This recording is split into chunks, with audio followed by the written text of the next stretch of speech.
Stine from Guitar Zoom here. Thank you so much for joining me. What we're going to be doing this week is talking about octaves, how to play them, and how to use them.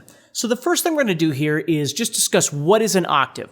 Well, an octave is when you play, for instance, a note like A, and then you find the next A from that A. So let's say we were playing an A major.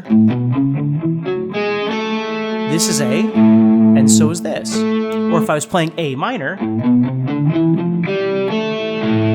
those A's are still going to be the same. So what we want to do is find those octaves and then be able to play those. Now, in order to play those, for instance, these A's right here, I need to be able to press on the 6th string and the 4th string to get sound, but I have to deaden out the 5th string in between. So when I strum, I'm only hearing those outside strings. So I'm going to use my first finger, or maybe the tip of my 3rd finger or pinky or whatever it is I'm using to press on the 4th string. Either way, what I want to do is I want to deaden out that 5th string in the center. So I'm just going to get that sound. You'll notice right now I'm using my pinky and my first finger. You might, prefer to use your 1st and your 3rd finger. Either way, it doesn't make any difference, whatever's most comfortable for you. So then what I'm going to do is I'm going to take that octave idea and I'm going to move to the 5th string. So when I go to the 5th string, let's say I go to the D, for instance, on the 5th string. Then I'm going to deaden out the 4th string and I'm going to play the octave on the 3rd string. Which you should start seeing that there's a pattern to this. If I'm playing the 5th fret of the 6th string, I'm going to play the 7th fret of the 4th string. So 2 frets higher. If I'm on the 5th fret of the 5th string, I'm going to play the 7th fret of the 3rd string. Again, 2 frets higher.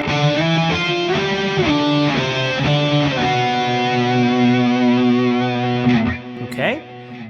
Now, where it changes is when you go to the 4th string. So if I went to the 5th fret of the 4th string, and I went to the 7th fret of the 2nd string, they're not going to be octaves. What I have to do is I have to go to the 8th fret. And the reason is because of the tuning of the guitar, the intervals that we have right there when we tune. So we have to go from 5th fret to the 8th fret. And again, I'm going to deaden out the string in the center.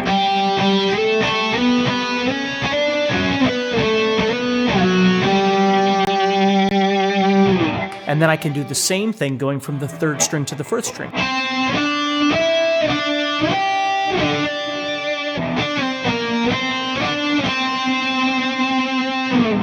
So you can play octaves on the 6th, 5th, 4th, or 3rd strings. Of course, the 2nd string you can't because you don't have another string down here. If you had more strings, of course, you could keep doing octaves that way as well. So then the next part is you want to start adapting this octave idea to whatever scale you're playing in.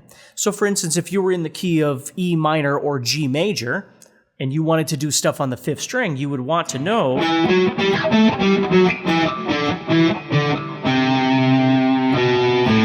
what notes are available, and then you would put those octaves on there.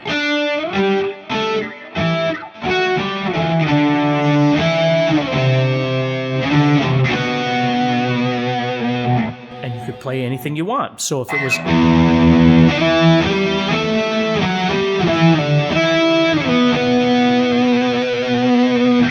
just do octaves, you might be playing something else.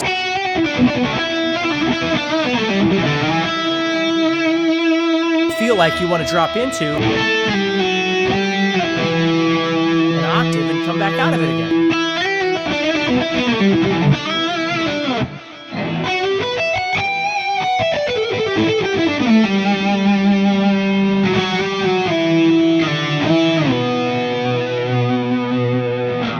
Now, if you have, a whammy bar on your guitar, you can use that for your vibrato, which sounds really nice, or you could just shake those strings.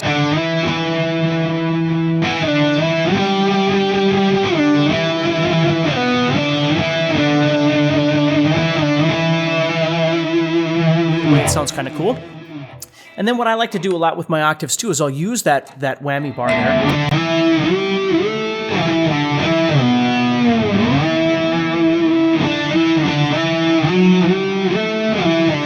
Back and forth like that as well. So there's lots of different things that you can do with this. All right? So thank you so much for joining me. Take care, stay positive, keep practicing, of course. Do me a favor, like, share, and subscribe. And make sure you check out guitarzoom.com. Check out our all-access membership. I would sure appreciate that. All right? So take care, and I'll talk to you soon.